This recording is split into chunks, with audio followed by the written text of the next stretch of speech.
Diakité, chargé de programme à la Fondation Friedrich Ebert Stiftung. Alors, quel est le sens de cet événement que vous initiez aujourd'hui? La cérémonie de clôture que nous organisons cet après-midi marque la fin d'un programme de formation à l'endroit des jeunes gens âgés de moins de 35 ans. C'est un programme qui a sa 12e édition. C'est un programme qui vise bien évidemment les jeunes engagés au niveau social, au niveau politique, au niveau syndical et des libres penseurs, parce que nous avons des personnes aussi qui sont pris individuellement. Mais c'est un processus qui consiste bien évidemment sur la base d'un appel à candidature que nous lançons chaque année et nous recueillons des candidatures pour le risque de nous répéter.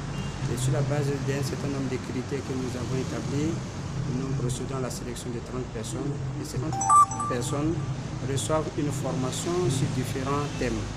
Et depuis le mois de mars, nous avons commencé et nous finissons en ce mois de novembre. Notamment, nous passons 10 mois environ et cette année, nous avons passé 9 mois pour former les jeunes sur les questions politiques, les questions environnementales, les questions de sécurité, les questions de paix, les questions des droits de l'homme, les questions de la démocratie sociale et un certain nombre de questions d'actualité, notamment le changement climatique et autres.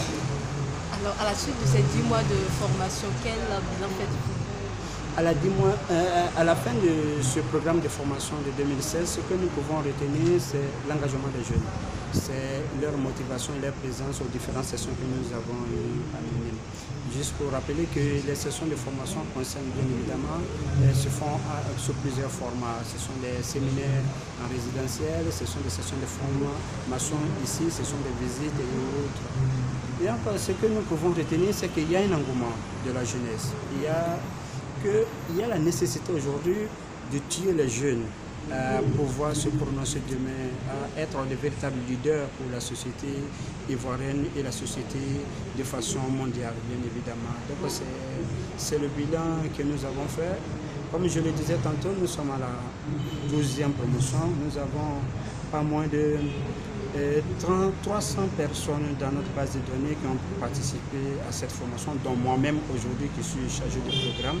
Et sur cette base, vous avez environ un exemple palpable. Aujourd'hui, dans les candidatures qui sont avancées pour les législatives à venir, vous avez un certain nombre de personnes qui ont participé à ce programme de formation qui sont candidats.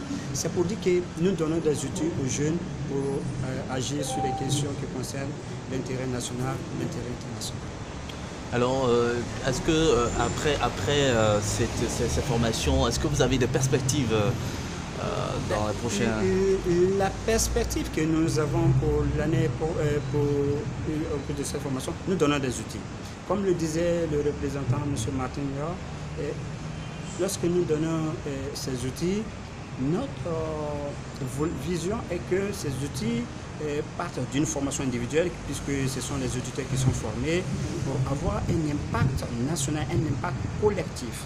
C'est-à-dire qu'il faudrait que ces formateurs soient des multiplicateurs des connaissances, des compétences, des techniques qu'ils ont appris en matière de leadership, en matière de communication, en matière de gestion des questions d'actualité.